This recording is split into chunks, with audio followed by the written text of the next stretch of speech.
Hello viewers, நான் Jose. America new ஜெர்சியை சேர்ந்த எரிக்கான்ற 22 வயசு பெண் மலையேற்றத்துக்காக போயிருக்காங்க.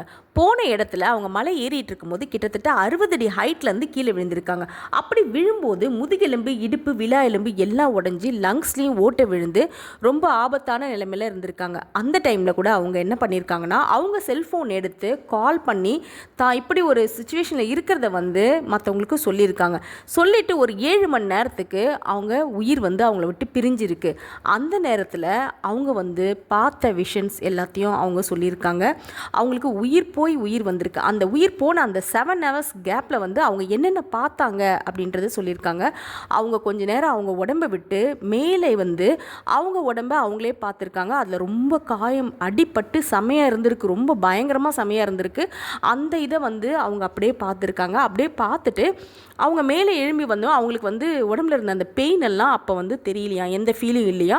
அதுக்கப்புறம் அவங்க கண்ணு முன்னாடி பார்த்திங்கன்னா சின்ன வயசுலேருந்து இப்போ வரைக்கும் அவங்க லைஃப்பில் நடந்தது எல்லாமே ஒரு மூவி, ஒரு படம் போல் அவங்களுக்கு எல்லாமே போயிருந்திருக்கு.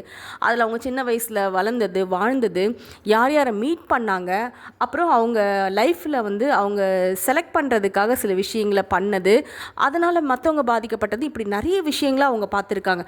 அதெல்லாம் பார்த்து முடித்து அதுக்கப்புறம் அவங்க ஒரு லைட் மாதிரி, ஒரு ஒளி மாதிரி, ஒரு ஒளியால் ஈர்க்கப்பட்டிருக்காங்க. அந்த ஒளி தான் கடவுளாக இருக்குமோ அப்படின்னு அவங்க நினச்சிருக்காங்க. அந்த ஒளி கிட்ட அவங்க போகும்போது அவங்க மனசில் ரொம்ப அமைதி, எந்தவித ஒரு பயமும் ஒரு படபடப்பும் இல்லாமல் இருந்திருக்கு. அதுக்கப்புறம் பார்த்திங்கன்னா திரும்பவும் அவங்களுக்கு உயிர் வந்துட்டுருக்கு. உயிர் வந்ததுக்கப்புறம் அவங்க எரிக்கா என்ன சொல்லியிருக்காங்கன்னா, நான் ஒரு சிலர்லாம் இறந்ததுக்கப்புறம் ஏஞ்சல் வந்தாங்க, நான் நம்மளுடைய முன்னோர்களை பார்த்தோம் அப்படிலாம் சொல்லியிருக்காங்க. அப்படிலாம் நான் யாரையும் பார்க்கல, இந்த மாதிரி ஒரு லைட் தான் பார்த்தேன். நான் அதுக்கிட்ட போகும்போது தான் ஒரு ஈர்ப்பு, எனக்குள்ள ஒரு மன அமைதியும் ரொம்ப பீஸ்ஃபுல்லாக நான் ஃபீல் பண்ணேன். அதுக்கப்புறம் பார்த்தா நான் வந்துட்டேன் அப்படின்னு சொல்லியிருக்காங்க. இதுலேருந்து என்ன தெரியுதுன்னா, இறக்கிறது ஒரு முடிவு கிடையாது, இறக்கிறது ஒரு மாயை அப்படின்றத அவங்களும் சொல்லியிருக்காங்க.